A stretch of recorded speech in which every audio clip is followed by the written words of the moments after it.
Good evening, my fellow Exorcists, and welcome to the Lair of the Film Exorcist. Tonight, Gold Squadron will be reviewing Star Wars The Bad Batch Episode 10, Common Ground. The Batch has their ideology challenged.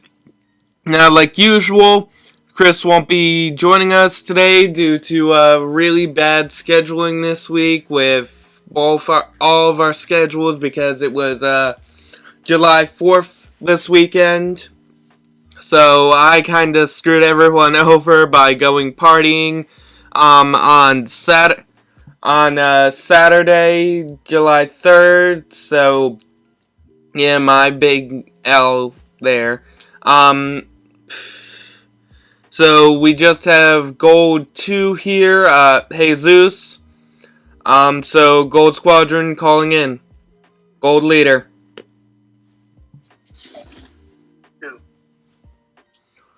Okay, so, I just want to get something off my chest real quick. Dan Harmon, Justin Roiland, let Morty have a win for once in one of your episodes. I mean, you gave him that really nice relationship with I think it was an LA soccer team, that type scene where, they have that really nice relationship that Jerry screws up pretty freaking easily with the remote. Just this recent Rick and Morty episode, it was just really sad for me and anyone who's had to break off a relationship after really kinda caring for the person. And it's just, wow. You really had to hit the feels there. But anyway, I just wanted to get that off my chest, just kind of to blow off some steam. This week's episode, now, for those who might be confused on why we're doing episode 10 so late, since we haven't posted episode 9 yet, by this time, we'll have 9 up. A little before 10 this week, because like I said, I went partying and the other two had things to do this week. Yeah, you'll be getting both episode 9 and 10, the reviews, this week. But yeah, no, this episode was about the Bad Batch helping a separatist leader escape his planet, and pretty much we get to see the separatists in a much better light, which we haven't seen since, funny enough, the same planet that they end up going to, which is Raxus, where originally I thought it was Raxus Prime, and accidentally and pretty much remembered that Raxus Prime is a junk world, where all these compilation of droids live, and I don't know if it's canon or not, but no, this is the same planet that we met Lux Bonteri and his mother, Lena Bonteri. And I just realized I've been talking way too much. You are fine. Definitely, this episode, firstly, I hope everyone's doing well. This episode was pretty good. It shows us kind of like the two sides of the same coin. With, the clones, which represented the Republic, and the Separatists. We're seeing that they weren't all that different. It was just two different sides, causes. In reality, they wanted the same thing. And, we kind of get, for me, it kind of reminded me of the episode in Rebels where Rex meets General Kalani. I kind of got those vibes, where the Republic and the Separatists, well, I guess you could say the clones and the separatists having to work together in this one. And I really enjoyed it because, honestly, the separatists, as we all know, were just pawns. They were there to fill in the space. They were there to just kind of,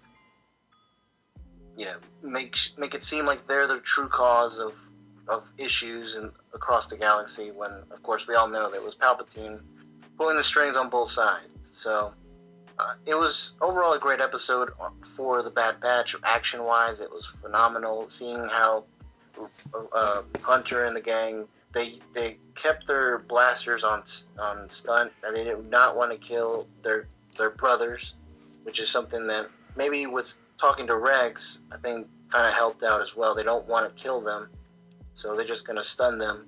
So it was really cool to see that action. But at the same time, while this is all happening, we have Omega staying behind and making dough. I mean, if you can't be on a mission, make some money. I mean, that's really, that wasn't her intention at first, but that was definitely something that I'm glad they actually decided to go with. I mean, she definitely was providing for her squad. So really, I really enjoy both ends of the episodes here. Agreed. Actually, I don't really remember Rex working with Kalani. Personally, I remembered more of in conjunction to this episode, when Zeb had to work with Agent Callus. They learned each other's ideologies. One seeing that while his whole population was pretty strong and, obliterated by the Empire, individually, they're all strong as separate entities. Where with this episode, with the Batch, it's basically, we see the Separatists they're pretty much the rebellion in this episode. They're trying to protect their people. What was the senator's name again? Avi Singh. Senator Singh was, I don't know, I guess, like a Mon Mothma kinda, where both are distraught at what the Empire is doing to their people. They can see that if this keeps up, the Empire is going to take over. Nobody's going to be free, and it's not too surprising, but it's the Empire that's heavily cracking down on the Confederate and Separatist planets, even if they were somewhat peaceful. I mean, Raxus was just the capital of the Separatist movement. It wasn't and most of them on that planet wanted peace. It was actually Count Dooku that kind of screwed that up back in the Clone Wars, killing Lux Bontari's mother and pretty much growing the war effort for both the Republic and for the CIS. Now, you also see that the conflict with this one senator. I mean, even he says, why would I do this? I'm here to protect my people. That's all we've ever wanted. And that's true. If you read about the Separatists and the CIS in comics and in legends, that's all they wanted. All they came here was to separate themselves from the Republic, who, personally, was the villains in this series. Because, well, the CIS had the droids and the non-feeling robotic characters. The leaders, like Count Dooku, all they wanted was the freedom that the Republic citizens technically had. But then again, the reason why Count Dooku became a Sith Lord was to help his people, and nobody wanted to help them. Nobody in the Republic wanted to save the Sereno people from civil war. Count Dooku had to do that himself, and that's why he got so pissed off at Yoda when he told him, forget it, the Jedi wants to stay out of this. And again, in that Clone Wars episode, even the Bontaries state that this war isn't about destroying the Republic. They just want all these people to see that they're just like them. They want to be treated like them. That's why we also had the Civil War of America. Because that was people who were fighting for their livelihood. Now, I'm not defending the Confederates. I'm just saying, two ideologies clashed because one was industrial and was thriving, where the other one would have lost everything, just like the CIS. And that's why I love Star Wars, because it connects all this together by story. Vietnam was episode 6, and pretty much the rebels are any rebellion out there that was just trying to gain what they wanted from this big power that was just completely destroying everything that they believed in. I'm sorry, I just really side with the Sith and the CIS, and again, they're not villains. They're just misunderstood. So I said that they're both two sides of the same coin. Just really wanting the same thing, just going through different ways for it. Exactly. It's funny how Echo and Wrecker are the only ones that were against helping this guy, because they were clones. They fought against these people and their ideals because they were programmed to. So, again, it's understandable that they had their problems with it, but I'm surprised at everyone else who was like, okay, we'll help him. Yeah. But, yeah, I mean, overall, though, I gotta say, for this episode, kind of bringing it back in, I enjoyed it. Both parts were great. I think towards the end, with Hunter being the overprotective father and, like, kind of reprimanding Omega again, like, you know, he's got to be more chill.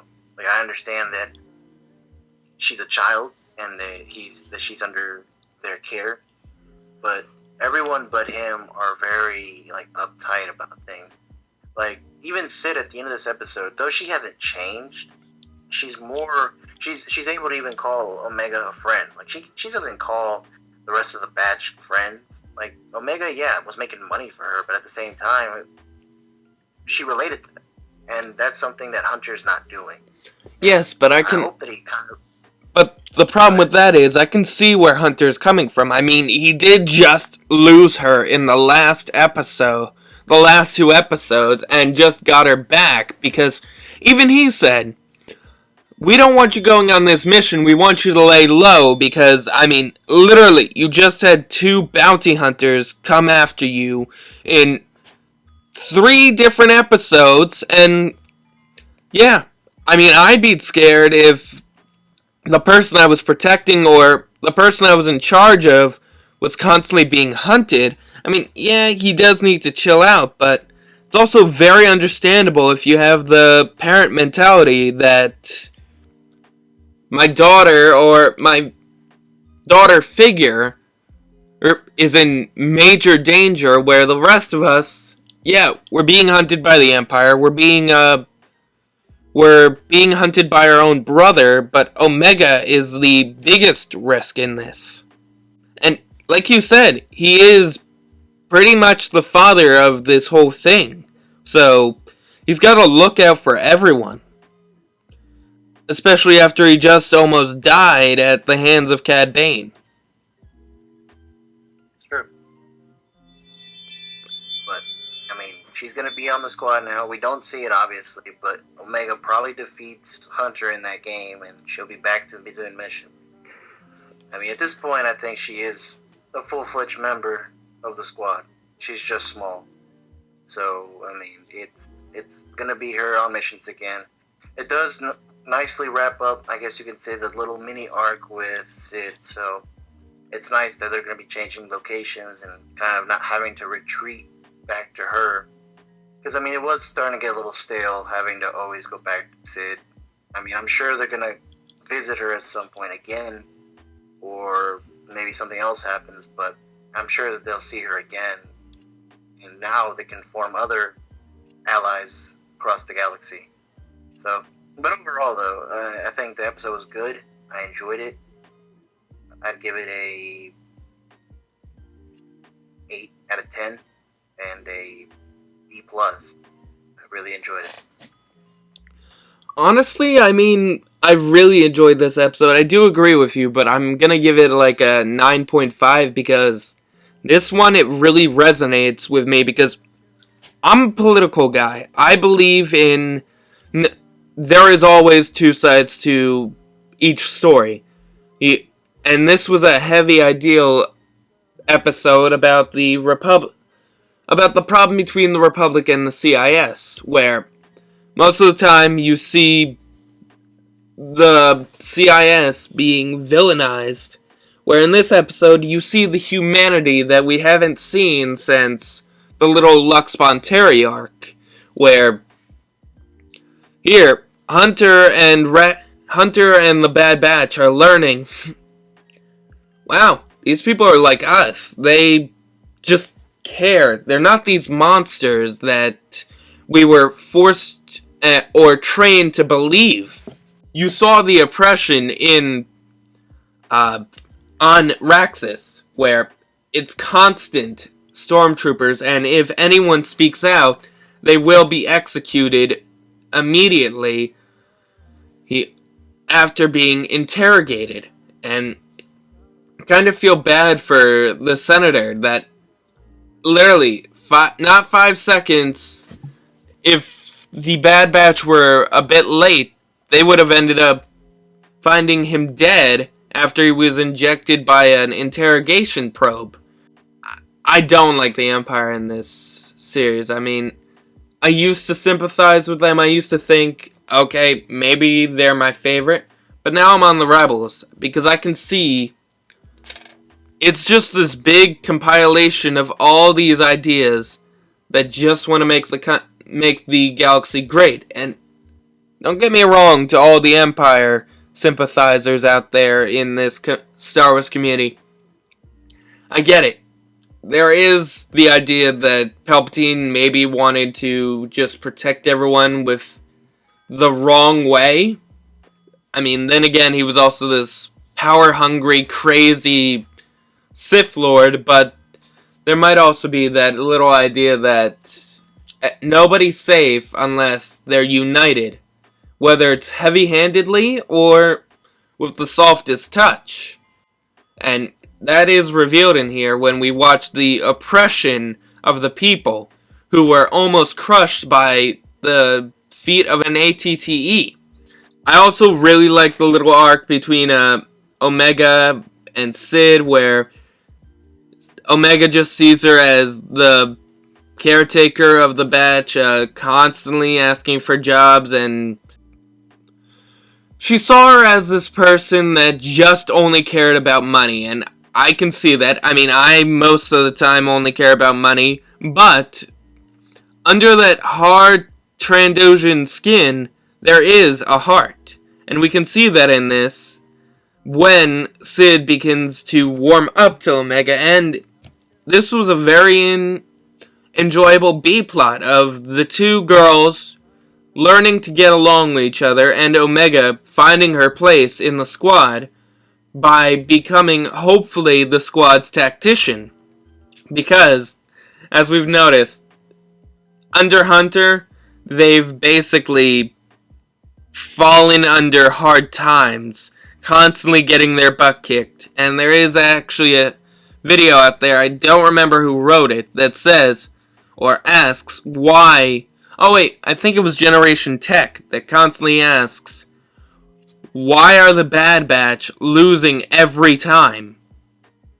And it's because they didn't have Omega creating the plans, I think. But yeah, I can't wait to see what they do with her and that idea.